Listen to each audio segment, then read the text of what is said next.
You look great. I am great in an average sort of way. Yeah, but you've cornered the market in that. An average? Yes. Yeah. Yeah, you have. I aspire to do that. I've got average, yeah. Okay, so this is the oldest golf trophy Well, in the sport. No. Of the major? Of the majors, yes. Okay. Yeah, it is. Now, you said the Scottish Open trophy is older than this. It is. It's about 40 years older, and unfortunately, it hasn't been seen since 1986. But you somehow lost it. When you won it in 1986, you won the Scottish Open, and they gave you a trophy. Yeah, they did. How do you lose the Scottish Open trophy? Well, if I knew how I'd lost it, I probably would know where it is. Yeah. There was a concert in Glasgow that night that I went to, and the next 48 hours are lost in the swirling mist of time. Not sure what happened there, but I woke up in the ferns to the left of the 16th tee at Glen Eagles like a dead red stag, and the trophy was missing. Was anybody babysitting you back then? Yeah, there were. I had several babysitters, but I think Child Protective Services were called, and they were all carted off to various institutions, leaving me on my own. But is that part of a caddy's job? Keeping an eye on you? Well, back then? No, it was quite the other way around. In those days with me, my caddies, I had one, Rodney Wooler, who was the single most useless human being in the Northern Hemisphere at any given moment. I'll tell you one exchange that I had with Rodney, which sort of typified who he was. We were playing in a tournament called the Car Care International in Leeds, and the sleet was coming down as we were teeing off on the first, and I'm hiding behind the umbrella and praying that there's going to be a lull in the squall. Whatever my name is announced, oh, fine, whatever. So I got my glove on, and when I run out, and I tee the ball up, and it's straight into this sleeting wind, coming down, and I hit my tee shot, and I look up, and just as I look up, a big piece of, frozen rain hits me in the eye, so I'm stumbling around, and I get in behind the umbrella, and say, "Where'd that go, Rodney?" He looks at me and he says, "Where'd what go?" He didn't know you'd teed off. No. Yeah. Yeah, that's not what you want from a caddy. No, but he was entertaining. Did your caddies celebrate with you? Yeah, oh, yes. Yeah. So when you would go out and have fun, back when you did drink, the caddy would, because normally caddies are their own little world, like they're their own little rock stars. Yeah, it's a different scene today. They're very much more, they make a lot more money, and they're a lot more professional. They're not the sort of hedge dwellers that they used to be. Caddies back, and before when I played as well, they're the lifeblood of the game. They really are. They got a lot of stories, man. Yeah, when you go to Scotland or Ireland, and play, the club caddies that are around, and they're lifers. They're generational.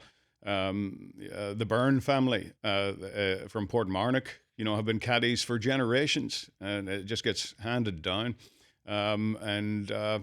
The kind of behavior, if that ball was wrapped in bacon, Lassie wouldn't find it, But when you play in Europe, especially in Ireland or Scotland, it's amazing that you have these caddies who can find your ball. Oh, yeah. And it can be in like thick stuff, but somehow they find it over there. They also gamble on you. Yes. Like I got traded one time on the first tee. Yeah, it's a terrible Guy feeling. saw my practice swing, and all of a sudden he changed his bags, and I said, Yeah. "What happened?" He said, "You just got traded." Yeah. Yeah, I was with a pro-am group. I'm their pro, and I remember a caddy, watching one of the amateurs make a practice swing, and he said, "Is that the swing you're going to use?" There's some doubt in there. Yeah. He's David Feherty, who's joining us, and part of the Open Championship coverage on NBC. This first time you've covered the Open, isn't it? It is. Yeah, I'm really looking forward to it, and it's at Royal Troon, where if it hadn't been for 5 bastards that played better than I did, I would have won it in 1989. I finished 6th, and I won the Tooting Bec Cup, which is not... Yeah, the Tooting Bec Cup is for the leading home player in the Open Championship, from the British Isles, Yes. if you're from... it's not a cup, it's a medal that's about that size. Yeah. Yeah, the Pretty Tooting... tiny? Yeah. The Tooting Bec Cup. Who won it that year? I played with Calcavecchia in the last round, and he won it in a playoff with Norman and Wayne Grady. Yeah. Most talented player you ever played with? The most talented? Wow. Well, Tiger Woods. And I didn't play with him. I played with a couple of exhibition matches with him. But what about competitive rounds? Competitive rounds? Where you sort of went, I'm not in this guy's league. Oh. I shouldn't be in this twosome. Oh, yeah. Well, he was well past his sell-by date, but the most impressive player I ever saw, I think, was Lee Trevino. Just someone who hit the ball in the middle of the club face, and he was probably in his 50s when I played with him. Late 40s maybe, and it was just, he transcended the game. He hit the ball, so beautifully out of the middle, and so many shapes. Yeah, and was talking on his downswing. He was. yeah. It just it was amazing to be around him. Do you care? What is a conversation that you have when you're competing with somebody? Yeah. I see Spieth and Rory walking. Are they talking about golf? Are they talking about shots, conditions? Quite often they're going to be talking about other sports. If the NBA championships are going on at the same time. They're with social media, and there's a microphone and a camera everywhere. They're great characters out there, but they can't afford to be great characters on the golf course anymore, because they're liable to get skewered for it. It's sad in a way, because it takes away a lot of the color from the game. I know that when I'm out there, they'll be telling jokes. You lighten the mood when you're following the leaders. Yeah. I mean, you certainly did that with Tiger. Yeah, Tiger and I had fun out there. We did, especially in the early years. But it's. But he was so good, even your distractions weren't distractions for him. Oh, no. But didn't you have like a fart bag or something? Or you had noises that you would make?